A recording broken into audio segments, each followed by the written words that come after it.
कसे तुम्ही सर्व मजेतच असाल. मी संध्या फोनकर माझ्या यूट्यूब चॅनलमध्ये तुमचं खूप खूप स्वागत आहे. सगळे लोक पाहून राहिले बाई काय बडबड करून राहिली. त्या लोकांनी काही माहीत नाही का मी यूट्यूबवर व्हिडिओ बनवतो म्हणून.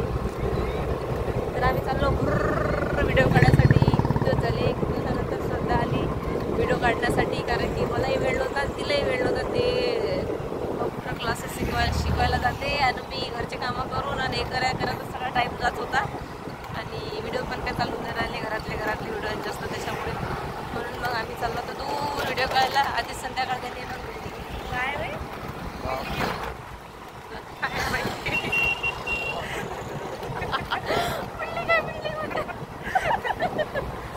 बिल्डिंग मध्ये दवाखाना आहे. तो दवाखाना दवाखाना बनवून राहिला तो. बापरे, आणि थंडी एवढी वाजून राहिली का काय सांगू नाही शकत, एवढी थंडी आहे.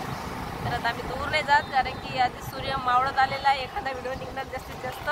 संध्याकाळ झाली की व्हिडिओही निघत नाही. बसतीने बाईले काय शोक बाई व्हिडिओ काढायचा एवढ्या गर्दीमध्ये. काय लागते तर काढतो, लोकांनी काय माहीत आहे का आम्हाला व्हिडिओ काढावंच लागते.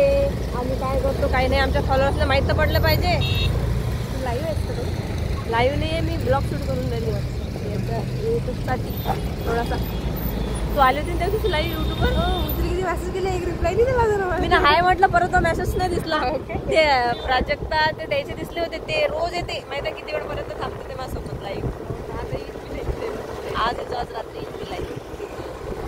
तर कंटिन्यू बघत राहा. गाडीवरती हात दुखून राहिला मोबाईल पकडून. तर ठीक आहे, बघा मग.